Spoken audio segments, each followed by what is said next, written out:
Alhamdulillah, Allah Subhanahu wa taala. Patut kita lagi syukuri atas nikmat Allah Subhanahu wa taala yang besar, yang mana Allah Subhanahu wa taala masih gunakan kita dalam majlis yang mulia, majlis untuk menuntut ilmu. Suatu ketika dengan Nabi Sallallahu Alaihi Wasallam berkata kepada Sayyidina Abu Dzar radhiyallahu anhu, "Wahai Abu Dzar," yang artinya, "Wahai Abu Dzar, yang mana engkau ingin berangkat pagi-pagi untuk belajar satu ayat dari Al-Quran, itu lebih baik daripada sholat 100 rakaat.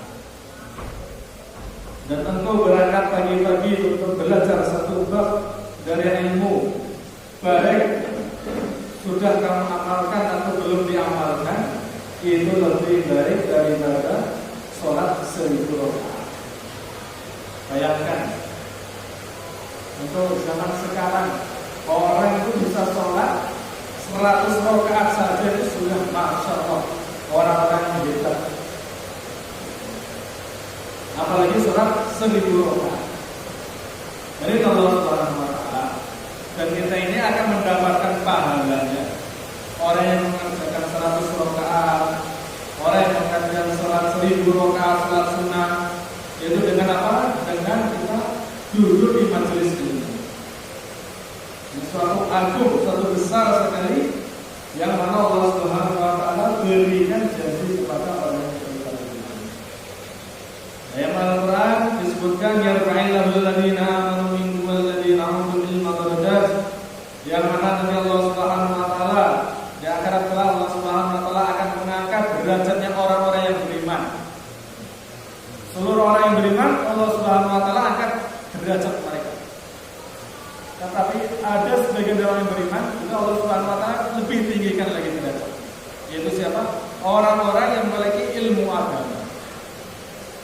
Maka janji-janji Allah Subhanahu wa taala dalam Al-Qur'an, dalam hadis Nabi sallallahu alaihi wasallam, itu hanya diperuntukkan bagi orang yang belajar ilmu agama. Nah, patut kita syukuri. Maka duduk dalam majelis,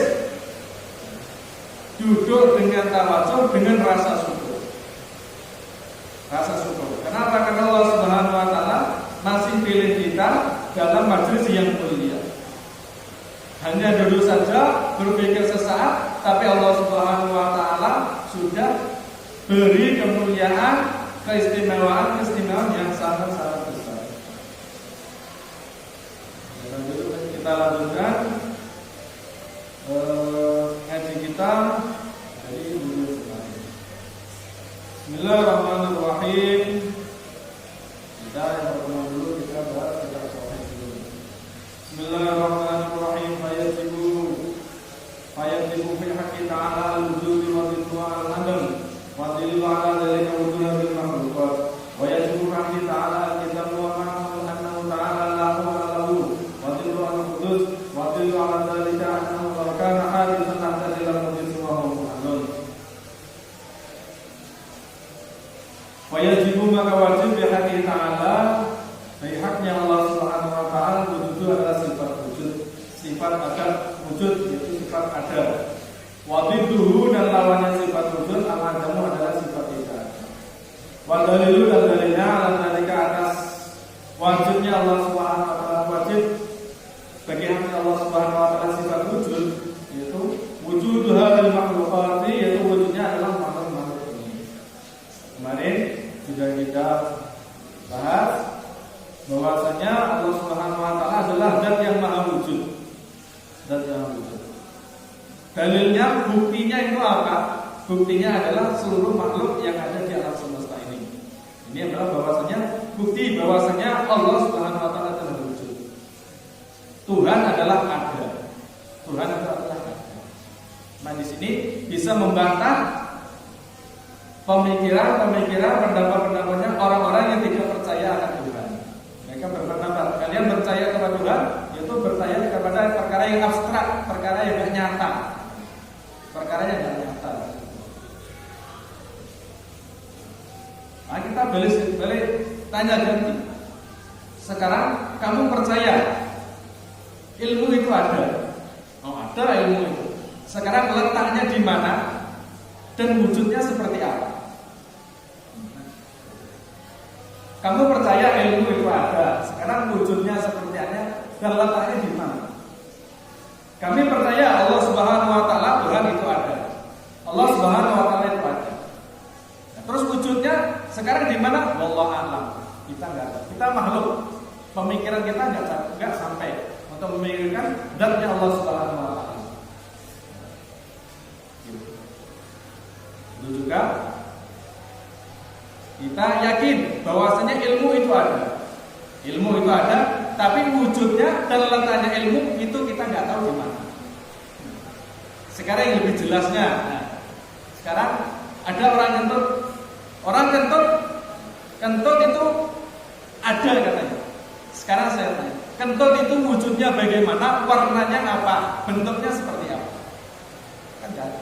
Orang nggak bisa menyimpulkan, oh, kentut itu warnanya seperti ini, bentuknya seperti ini, kalau keluar wujudnya kotak bulat seperti ini, nggak tahu. Dia yakin kentut itu ada. Maka kita yakin juga bahwasanya Allah Subhanahu wa taala itu ada. Tapi wujudnya, letaknya di mana? Wallahu a'lam. Hanya Allah Subhanahu wa taala yang tahu. Maka kita yakin bahwasanya Tuhan itu ada. Wujudnya, dalilnya, buktinya itu apa? Buktinya adanya seluruh makhluk yang ada di alam semesta ini. Karena apa? Karena adanya makhluk pasti ada Khalik, zat yang menciptakan. Siapa yang menciptakan? Itu Allah Subhanahu wa taala. Wa yajibu dan wajib fi haqqihi ta'ala, di haknya Allah taala al-qidamu, sifat qidam. Al-qidam maknanya adalah dahulu. Wa maknahu, dan maknanya qidam annahu ta'ala, bahwasanya Allah Subhanahu wa taala la awwala lahu, yaitu tidak ada permulaannya. Allah Subhanahu wa taala al-qidam, zat yang maha dahulu. Tapi dahulunya Allah Subhanahu wa taala tidak mempunyai permulaan. Tidak mempunyai permulaan.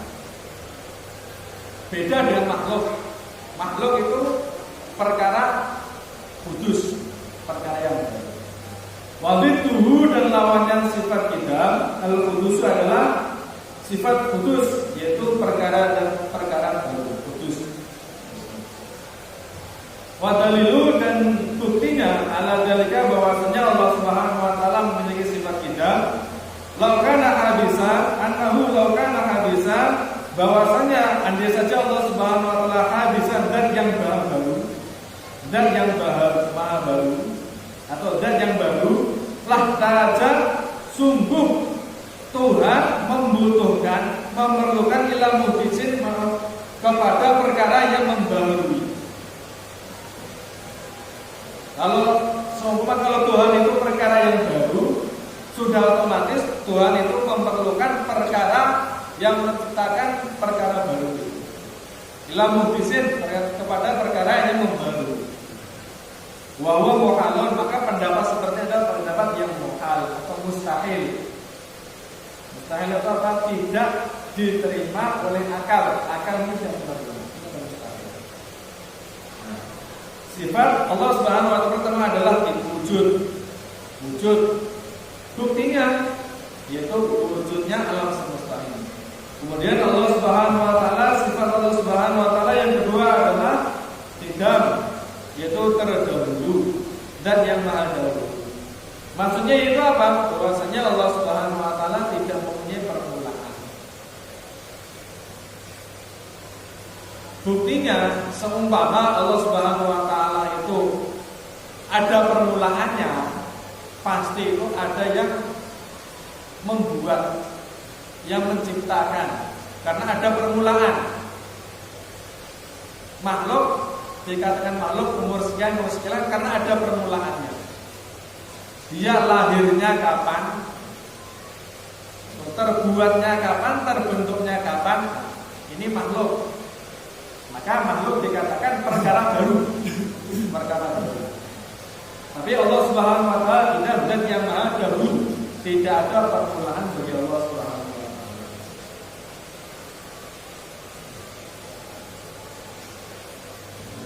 Wa yajibu, dan wajib fi haqqihi ta'ala, di haknya Allah Subhanahu wa taala, bahwa sifat baqa, yaitu Allah Subhanahu wa taala dan yang Maha Kekal wa ma'nahu dan maknanya artinya bahwa annahu ta'ala bahwa Allah Subhanahu wa taala la akhira lahu, Allah Subhanahu wa taala tidak memiliki akhir.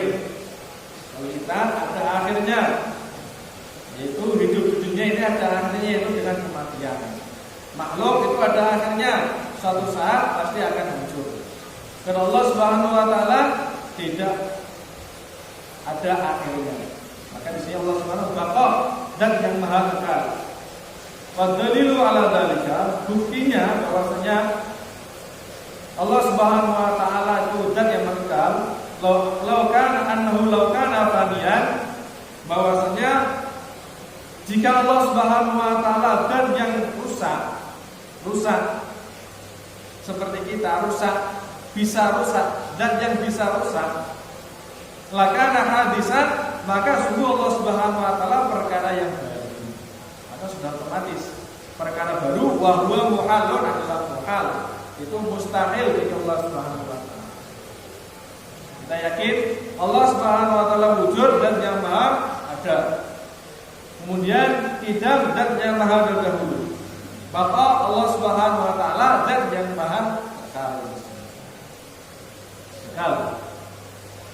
Nah, sehingga kalau kita nih yakin bahwasanya Allah Subhanahu wa taala yang kekal, yang tidak ada akhirnya, tidak akan pernah hancur atau mati, maka kita yakin yang mana Allah Subhanahu wa taala tolong berikan kemuliaan-kemuliaan bagi orang-orang terdahulu sebab mengamalkan agama. Nah, kita yakin dalam mengamalkan agama pasti Allah Subhanahu wa taala akan tolong kita. Karena Tuhannya para nabi, Tuhannya para sahabat, ulama-ulama terdahulu yang mana Allah SWT buktikan kemuliaan mereka itu juga sama Tuhan kita yang sama. Pasti Allah SWT akan memuliakan kita sebab kita mengamalkan. Kemudian kita lanjutkan mengenai topik kita. Bismillahirrahmanirrahim. Kemarin kita membahas mengenai bab masalah siwak, kemudian dilanjutkan dengan intihal, yaitu dengan bercelah. Pembahasan yang pertama yaitu fitrahnya manusia. Yang pertama adalah bersiwak, yaitu menggosok gigi. Yang kedua adalah bercelah. Kemudian yang ketiga al-qasatus salisah, bagian yang kedua al-idhanu, yaitu berminyak, fil badani, yaitu di dalam badan, yaitu meminyaki badan. Wa yakunu riban, dan itu pun dilakukan secara tidak setiap hari. Sehari meminyaki badan, sehari itu tidak. Wakan batawakin, wa yatakan idza safal jalbu.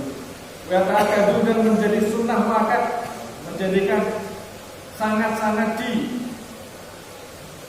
muakatkan, dikuatkan hukumnya tidak safal apabila menjadi kering al-jildu, kulit. Tapi faslis sitari, dan ketika dalam keadaan waktu musim dingin, ya, seperti di Arab musim sangat-sangat dingin, maka diperlukan menjadi al-ibtihan, yaitu apa? Meminyaki badan dengan minyak zaitun. Minyak zaitun supaya kulit itu tidak pecah, terutama bibir itu supaya. Dan ini termasuk fitrahnya manusia. Kalau orang sekarang tidak menggunakan minyak zaitun dengan hand body, itu sudah menjadi fitrahnya manusia. Hand body fitrahnya manusia, memakai lulur atau apa yang merawat kulit, itu sudah menjadi fitrahnya manusia.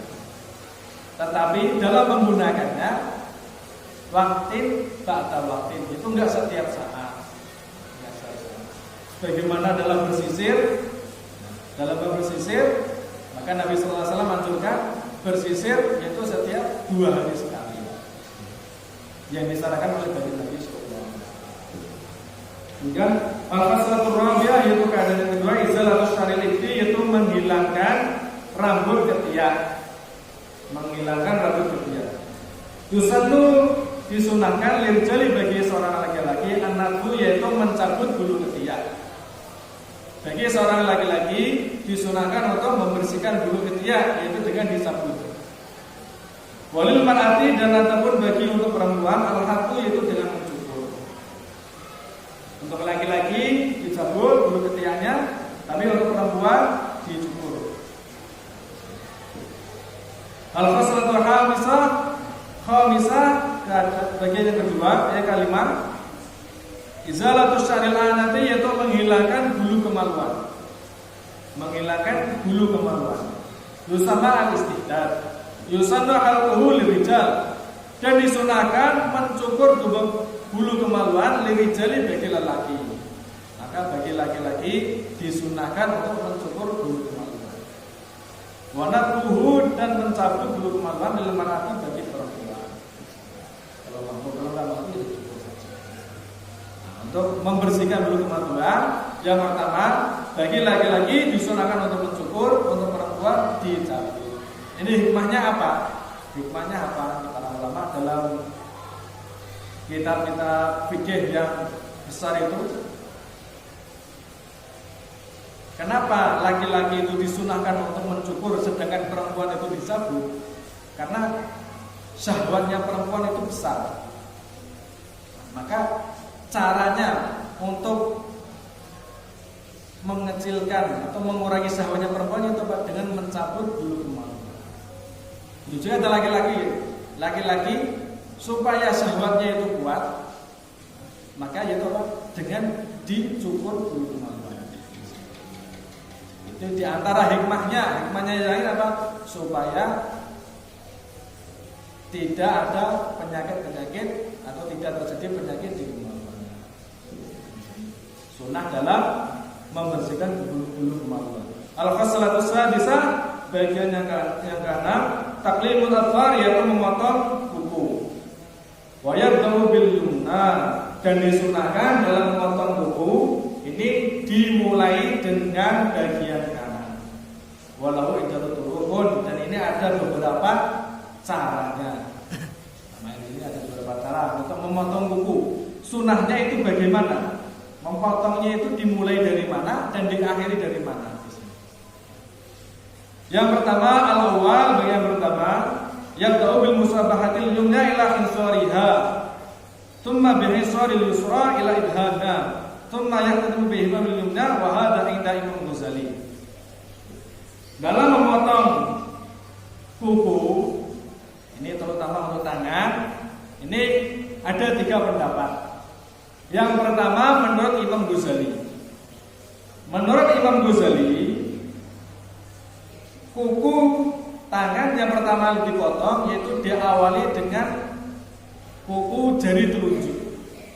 Pertama jari telunjuk, kedua tengah, ketiga jari manis, yang keempat jari kelingking. Kemudian dilanjutkan bagian yang kiri. Kiri dari kelingking sampai ibu jari atau sampai jempol. Kemudian yang terakhir bagian ibu jari yang kanan. Jadi, tadi yang pertama yang dipotong kan mulai dari jari telunjuk. Jari telunjuk ke ujung sampai ke jari kelingking atau jentik. Dari telunjuk sampai ke jentik, kemudian pindah ke kiri. Nah, dari kelingking atau jentik sampai ke ibu jari, kemudian diakhiri dengan ibu jari. Ini menurutnya Imam Ghazali. Ulama ahli tasawuf juga ahli fikih juga.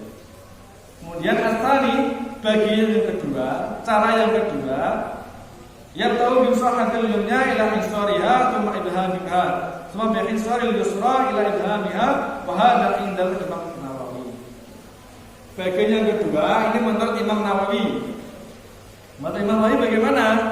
Yaitu seperti tadi, diawali dengan jari telunjuk, kemudian sampai jari kelingking, sampai jentik, kemudian jempol yang ibu jari yang bagian kanan dipotong terakhir. Bagian potong yang bagian kanan dulu. Jadi telunjuk, tengah, manis, kelingking.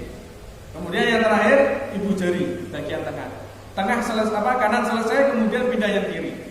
Kiri seperti yang tadi, Tapi dimulai dari jari kelingking. Kelingking, manis, tengah, telunjuk, kemudian yang terakhir ibu jari. Yang terakhir ibu jari. Ini yang terakhir ibu jari. Tapi kalau menurut pendapat yang Imam Ghazali, jari yang terakhir ibu jari yang bagian tangan kanan. Kalau menurut Imam Nawawi, yang terakhir adalah bagian ibu jari bagian kiri. Hampir sama. Kalau Imam Ghazali sama Imam Nawawi itu bagaimana? Yaitu dari jari telunjuk, tengah, manis, kelingking, kemudian ibu jari, kemudian dari kiri, dari kelingking sampai ibu jari. Ini menurut Imam Nawawi. Kalau menurut Imam Ghazali, dari telunjuk, tengah, manis, kelingking, kemudian pindah kelingking kiri sampai ibu jari tangan kiri, dan diakhiri ditutup dengan memotong kuku ibu jari bagian tengah. Insyaallah paham? Nah, ini pendapat yang sangat kuat tertulis dalam beberapa kitab. Di sini ada sebagian pendapat yang lain asani, yaitu bagaimana? Yaitu ada ulama, yaitu di antara Imam Ahmad, yaitu dalam mengartikan hadis man qasail adhafirahu mukhalifan lam yara fi ainihi Ramadan. Barang siapa yang memotong kuku-kukunya dalam keadaan bersilangan, maka dia tidak akan melihat debu di dalam matanya. Itu cara tertibnya bagaimana? Maka di sini Imam Ahmad menjelaskan ayatnya ala tertibi al-mazkur al-nahwa wa ya bidayatul asmail asabi fa huwa bi ta'ni himsar thumma wasta thumma imam thumma binsar thumma sababah. Yaitu bagaimana?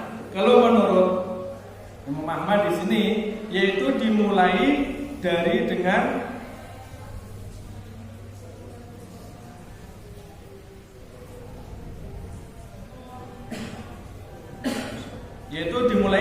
jari kelingking, dari jentik, kemudian jari tengah, kemudian ibu jari jempol, kemudian jari manis, dan diakhiri jari telunjuk. Ini menurut Imam Ahmad.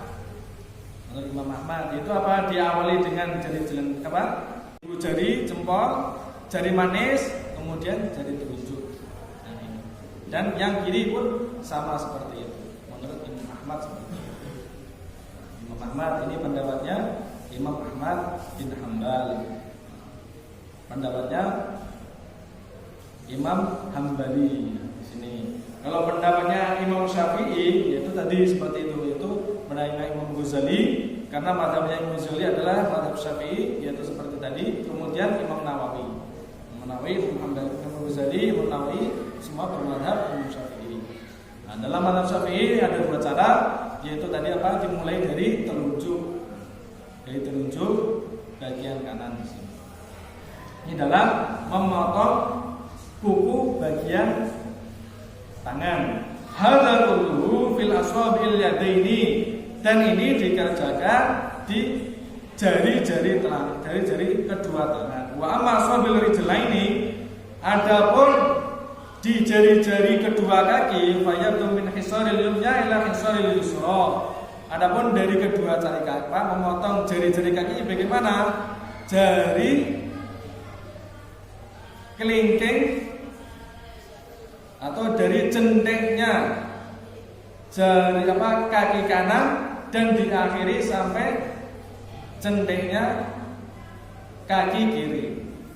Dimulai dari kanan langsung urut, nggak ada persilangan, nggak. Langsung awali dari kelingking jari kelingking kaki kiri, kemudian diakhiri di kelingking jari kaki kiri. Diawali dari kelingking kaki kanan, kemudian diakhiri di kelingking kaki kiri, berurutan dari ujung kanan kemudian sampai ujung kiri. Ini untuk kedua kaki. Kalau kedua tangan tadi ada 3 cara, tapi untuk kaki ini hanya 1 cara saja. Dan kapan disunahkan untuk memotong kuku? Yusannu taklimun, at-taklimu yaumal itsnaini wal khamis. disunahkan memotong kuku pada hari Senin dan pada hari Kamis. Wa bukratul Jum'ati, dan disunahkan juga di paginya hari Jumat. Paginya hari Jumat. Wa busrasabi'i ba'dahu, dan disunahkan juga membasuh atau mencuci jari-jari setelah memotong kuku-kukunya. Jadi setelah memotong kuku, kita juga disunahkan juga untuk membasuh atau membersihkan kuku-kuku kita dengan air.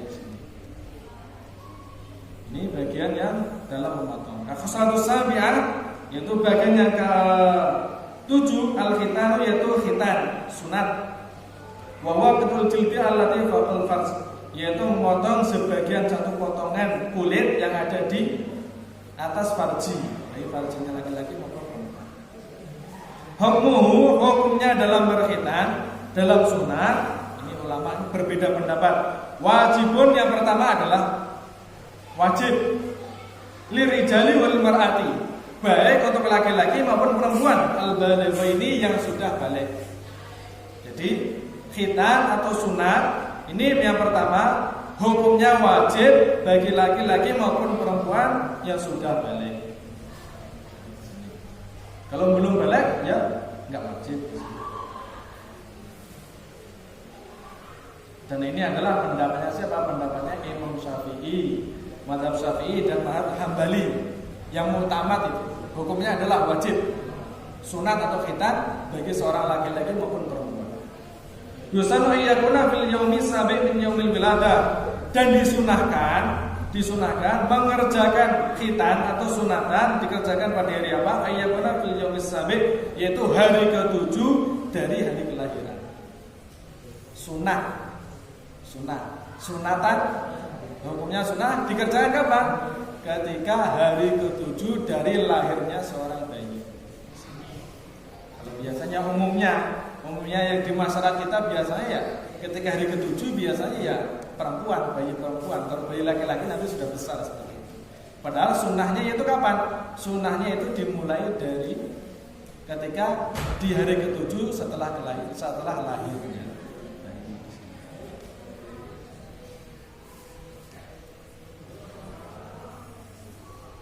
Mungkin ada tanyakan sampai sini?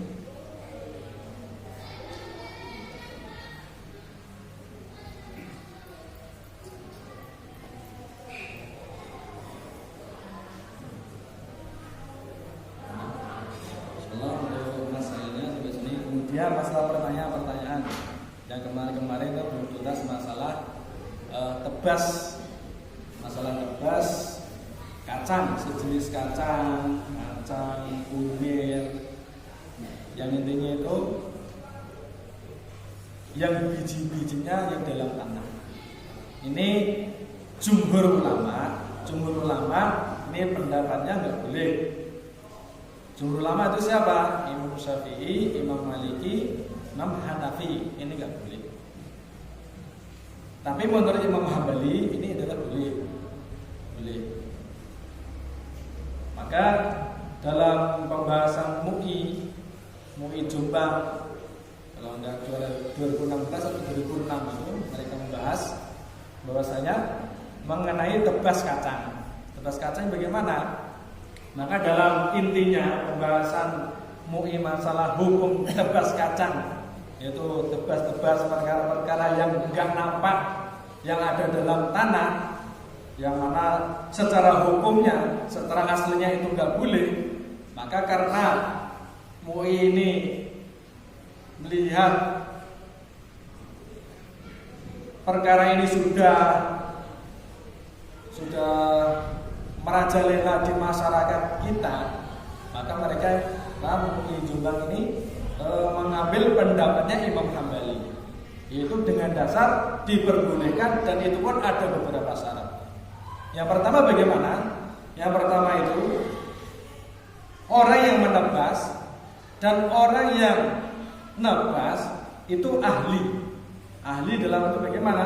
Sudah tahu, ahli dalam memperkarakan hasilnya tanaman, hasilnya itu yang ditebas itu, walaupun nggak akurat. Contohnya dia mau menebaskan kacang tanah. Dia ini dalam perkiraan, ini kalau diperkirakan dia cabut beberapa pohon. Oh, hasilnya segini. Kalau ukuran dalam 1 hektar akan dapat seberapa. Nah, ini kalau sudah seperti ini berarti dia sudah ahli. Dan orang yang ngebahas juga ahli juga. Dia sudah bisa memperkirakan. Nah, ini syarat yang pertama. Kalau orang yang menjual sama orang yang membeli itu ahli dalam memperkirakan hasilnya berapa, nanti diperbolehkan. Kemudian yang terakhir, yang di antara yang kedua itu, yaitu kan ada sebagian tebas itu bagaimana? Karena proses tebasnya banyak, akhirnya di-booking dulu. Soalnya saya nebas dari bulan A, itu ada bookingnya dulu. Uang muka, contohnya ditebas seharga 1,5 juta, maka memerlukan uang muka 300.000 atau 500.000. Uang mukanya ini 500.000. Nanti diselesaikan menjadi 1,5 juta setelah dipanen. Nah, yang nggak boleh bagaimana? Seumpama ini uang muka saya ingin menebas kacang saya, uang mukanya 300.000. Kemudian saya ngomong sama pembeli, ini uang muka, ini saya pegang. Kamu jadi beli atau nggak jadi beli, uang ini tetap menjadi milik saya.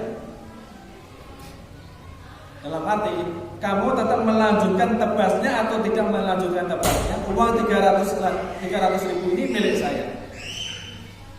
Tapi kalau kamu melanjutkan tebasannya, nanti kamu harus menggenapi uang tebasan selama sebesar 1,5 juta. Nah, yang ini nggak boleh. Karena ada apa? Ada unsur gharar. Ghararnya itu apa? Mendolimi saudaranya yang menebas. Ya namanya nggak jadi. Kalau namanya nggak jadi ya uang muka itu harus dikembalikan. Nggak boleh diambil bagi pemilik kacang. Yang seperti ini nggak boleh. Menurut ini itu nggak boleh. Tapi untuk yang tebas, baik dia dibayar kontan di awal atau dibayar kontan di akhir atau dicicil, yang penting dibayar secara lunas, ini hukumnya boleh. Tebas dalam, baik tebas dalam kacang tanah maupun yang selain kacang tanah, yang ubi atau apa seperti itu hukumnya boleh. Dan yang syarat pertama, orang yang menebas dan orang yang memiliki itu sudah bisa mengira-ngira hasilnya berapa walaupun tidak akurat. Kalau di daerah Palembang sana, waktu saya cabang sana itu, karena orang itu nanam padi itu jualnya itu, orang punya padi 10 hektar, nanamnya itu sebar. Nanti ketika panen dia tebaskan bagaimana? Orang yang tebas itu dilempar itu lempar sebuah aretnya dilempar, kemudian kalau nggak jatuh ke tanah, ini hasilnya bagus, dia tebas begini. Nah, orang itu sudah pandai dalam mengira-ngira hasil dari padi seperti itu. Maka menurut MUI, kalau orang yang nebas ini sudah pandai mengira-ngira, maka di sini mengira hasilnya berapa, ini menurut MUI diperbolehkan. Karena apa? Karena kalau orang ini sudah bisa mengira-ngira hasilnya berapa, maka untuk terjadi usul gharar itu sangat-sangat kecil. Gharar. Gini ada lagi. Kalau kita